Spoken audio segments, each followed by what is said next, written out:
As you may know, this is a personal finance channel, and we do read a lot of personal finance books, and a lot of them say that financial advisors are scams. Can't tell you how many times I've heard that just by investing in the S&P 500, you're going to be better off than the majority of the financial advisors. To prove or debunk that myth, today I have a very special friend who's a wealth manager.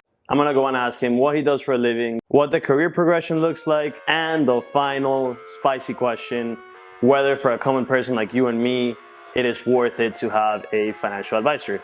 So let's go over to his house and see what he says. I live inside my own world of make-believe. Kids screaming in the cradles, profanities. I see.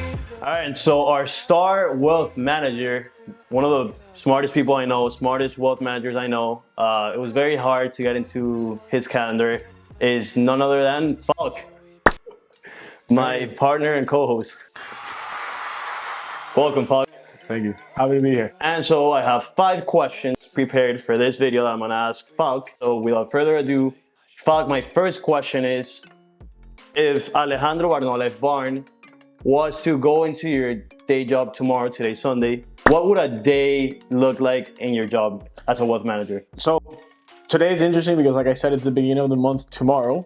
And for me, I guess being kind of in an analyst position, more oriented in the investment side, the first thing I do in the morning is I create a report for one of the biggest clients that we have. Okay. And I'd say that the more money you have, more often than you get reports. This person gets a report every single morning. And it's basically a summary of their portfolio and how much credit they have. It's called the liquidity summary. Okay. So it's like how much they can draw on the line of credit and things like that. Is it like a presentation that you make? It's an Excel. Excel. So Okay. like in an Excel that I run, and there's like a credit line calculator that tells you, how close you are to like a margin call and things like that.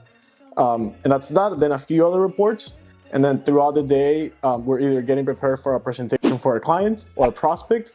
On Tuesday, we have a meeting with a prospect, so we're getting all the materials together, all the things that we're going to propose, the Excels, the calculations, everything. And then a lot of like when the client calls. So I don't trade that much right now because I recently started, and that's something that takes a little more time for you to get experience, so you want to make mistakes in trading. But a lot of times clients call, they want to trade, or they want to inquire about something in the market. So, you prepare presentations. I love, for example, doing like option strategies. That's one of my favorite things to do. Okay. I don't do them super often, but when it happens, that's that. And yeah, always something comes up, always. A bunch of different things. Yeah. Every day is different for you. Yep. And whatever the client wants, I imagine. Yes, and my favorite thing about wealth management is that you're forced to, you don't have to keep up, but you're doing things with all different types of financial investments. It's not like you're just doing equities. You're doing equities, bonds, options, and everything in between. So second question, who would be the right fit or the right profile, someone from college that's watching this video, for a wealth management position? I think you have to be, talkative like we are. Okay. And you have to be a people's person. Like you have to, be personable, and you have to like talking to people. And that's one of the reasons why I went into it. And that's one of the things that helps. Would you say that's the most important thing over all the finance and all the... If you are not the most talkative person, then you can just be the person behind the scenes just doing the investments, and you can just close yourself to doing that. A lot of people are that way. And the team that I work with, it's not. Everyone just does everything. Okay. But no, and also you have to be able to handle stress. So I'm never stressed at work, but it can happen that someone's doing a trade, I'll put a presentation together, and then that same spot, 3 people call.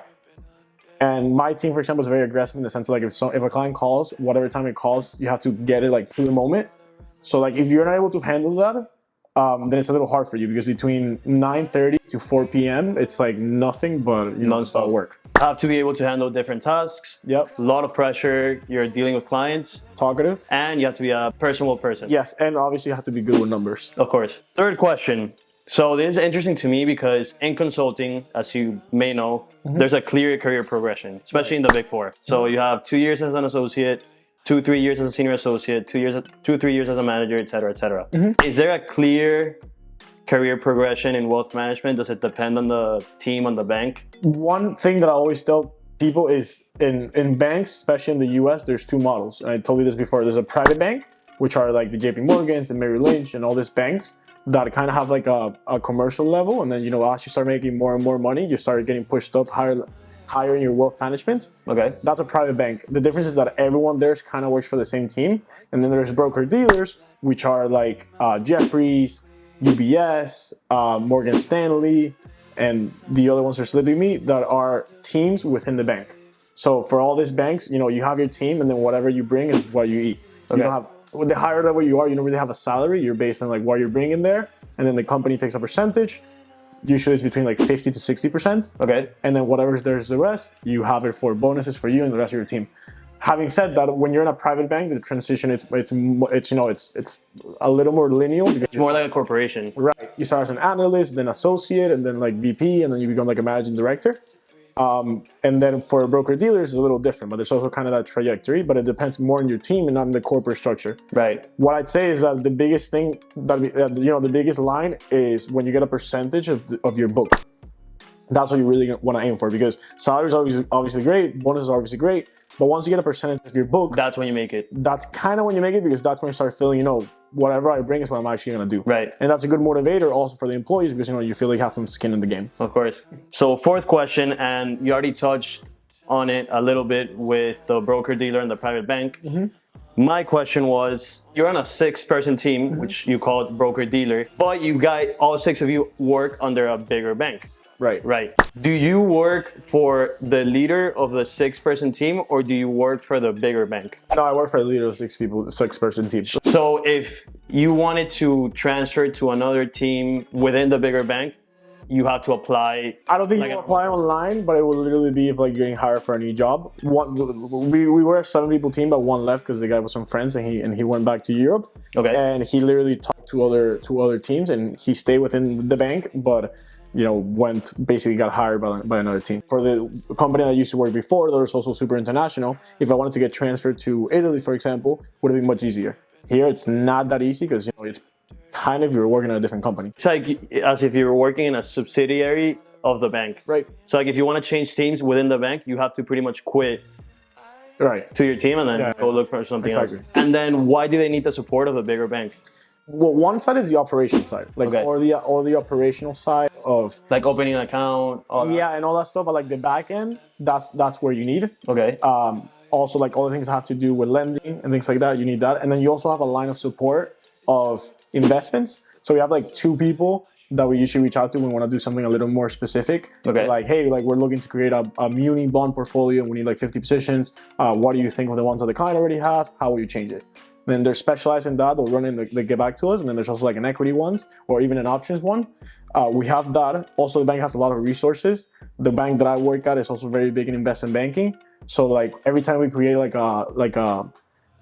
a proposal or we're looking at like an update for a client, and the client has a lot of stock positions, we create a report that we say, hey, this is how much you paid for this. This is your cost basis. This is the unrealized gain. And this is what the bank currently says. It's either a buy, a keep, interesting. or a sell. And what's the target price? So like what the research analysts in the Right. bank say. Okay. Okay, interesting. Last question, and this is a question that I brought up in the introduction. So we're personal finance guys. We love to read about personal finance. And in a lot of books, they say that you're better off just investing in the S&P. Right. Low index fund, low cost index fund, just investing in the S&P because a lot of investment managers, funds use to that benchmark, which is Right. the S&P.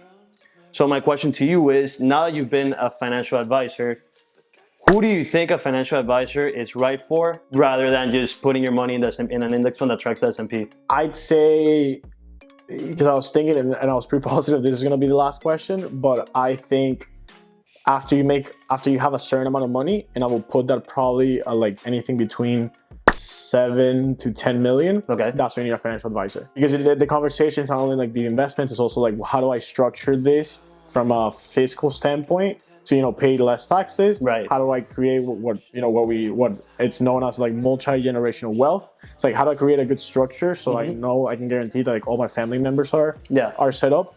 Yes, it is better. A lot of times it's better to invest in the S&P 500 and that's it, but you also have to diversify. Right.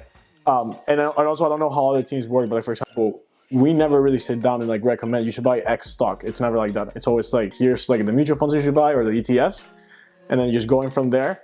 And also, like the munis and all that type of stuff. And I'd say that the biggest thing with wealth management is when you start making more money, you also get more opportunities in a financial sense. So a lot of the clients that we bring over, what they do is that if you have like a $50 million portfolio, is you grab that portfolio, you put it in the bank, and then you pledge that as collateral to get a line of credit. Right. And then you can use that. And what a lot of people do is that they use that to also make other investments like in private equity and stuff. Yeah. So, you might be making like 10, 12% on a private equity investment, and you're only paying 7% on interest. And like you said, the more money you have, the more opportunities you have to have a higher return than Right. that 7% that the S&P pays on average. And a lot of the things, like if you have that much money, it's like you can invest in like Blackstone or KKR and all these things by yourself. Right. You have to do it through a bank because the bank usually has like special deals and stuff like that.